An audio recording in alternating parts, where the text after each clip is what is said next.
Hola, ¿me podrías hacer una presentación rápida tuya? Claro, bueno, mi nombre es Axel Velázquez Yáñez, soy profesor de asignatura de esta facultad.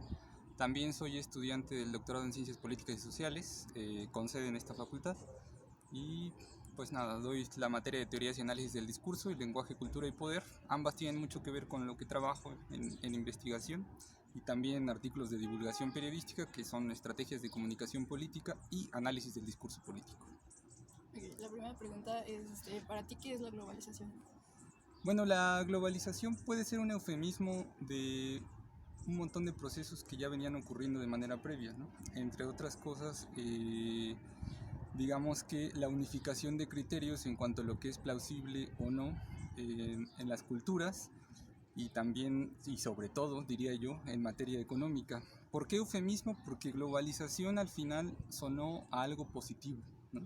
Estamos globalizados quiere decir, bueno, pues nadie se va a quedar rezagado en términos de conocimiento y sobre todo en este momento pareciéramos estar llegando a ese punto en tanto todos estamos intercomunicados, entonces te puedes enterar de algo que está ocurriendo del otro lado del mundo de manera inmediata prácticamente y al mismo tiempo podrías incluso corroborar esa información con muchas fuentes, ¿no? No te tendrías que limitar a aquellas que alguien más te está presentando. Desde la perspectiva de la información, yo creo que la globalización tiene eso de positivo, aunque al final, pues siempre información nos quedaría claro que no es conocimiento, ¿no? Para procesar esa información, pues se requieren ciertos referentes, ya sea educativos o culturales, y ahí es donde está lo preocupante de la unificación de criterios que implica la globalización, que es que hay visiones hegemónicas que existían de antes, pero que ahora se refuerzan por nuevos medios y que además son casi totalitarias, ¿no? Esto de la globalización es distinto al internacionalismo que se ofrecía desde el lado del socialismo real, ¿no? Antes de que cayera el muro en los 80, porque el internacionalismo nos diría, y todavía hay países que lo practican, en específico pensaría en Cuba, ¿no?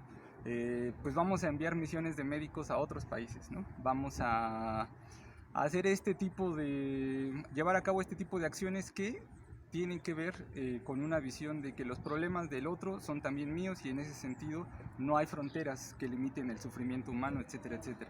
La globalización no necesariamente implica eso, ¿no? Implica que de manera muy específica hay libertad en todo el mundo para la moneda, para el dinero, para el capital, ¿no? Los mercados son libres en ese sentido. Creo que eso es lo que esconde de fondo este concepto que puede sonar bonito de globalización, ¿no? Que la moneda o el dinero es más libre que la gente, porque en realidad no hay un libre flujo y ni hay mucha movilidad social, ni siquiera dentro de los países, mucho menos en el mundo, ¿no? Vamos a poner un ejemplo. Alguien no europeo queriendo moverse por la Unión Europea. No es sencillo si no llevas dinero, si no vas como turista. Entonces esta globalización pues suena muy bien, pero al final, por eso hablaba de un eufemismo en un principio, eso oculta que hay un montón de relaciones hegemónicas que siguen existiendo, ahora de nuevas formas, en efecto estamos intercomunicados, pero al final no implica que compartimos los mismos beneficios, ¿no?, de esa globalización. Okay, ¿cuál es tu concepto de imperialismo? Bueno, a diferencia de globalización, imperialismo sí es un concepto mucho más viejo y además pues tiene ejemplos históricos muy previos, ¿no?, a esto de la globalización. El imperialismo, digamos que en términos históricos, pues nosotros lo podemos identificar con pues lo que se ha llamado como conquista, o digamos este encuentro entre pues digamos los reinos de Castilla y Aragón y cualquier civilización que sea que hayan encontrado aquí, dependiendo de la época de la que hablemos y del avance geográfico que fueron llevando a cabo.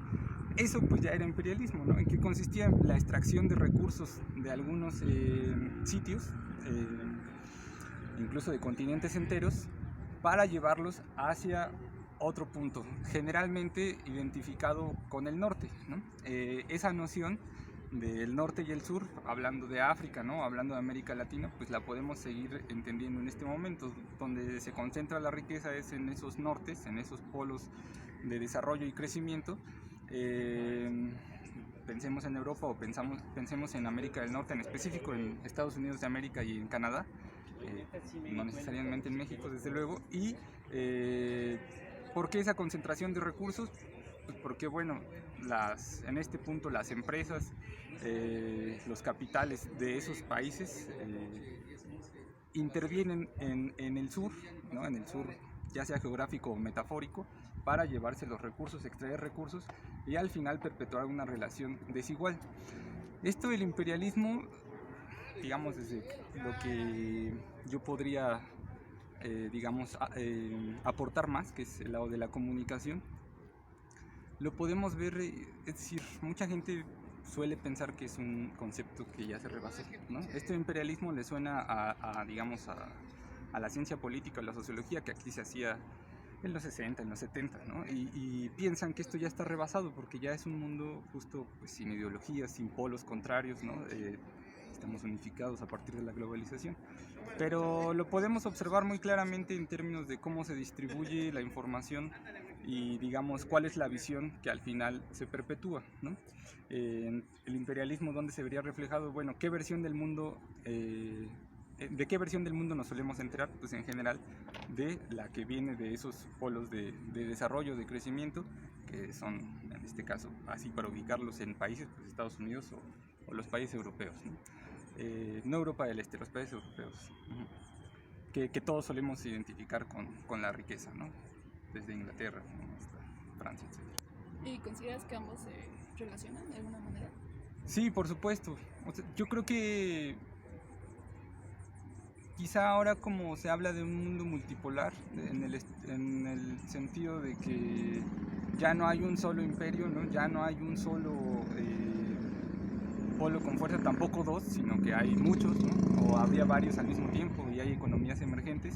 Esto de imperialismo suena rebasado y entonces globalización no suena rebasado en ese sentido, pero yo creo que pues no se contradicen ni obedecen a tradiciones distintas, sino que se complementan. O sea, la globalización como la hemos entendido y como se ha desarrollado deriva de una visión imperialista de la economía y del conocimiento, incluso de cómo nos vemos a nosotros mismos, ¿no? No nos estamos viendo necesariamente con unos ojos propios, sino con un análisis pues imperial, que a pesar de estar en estos tiempos de globalización,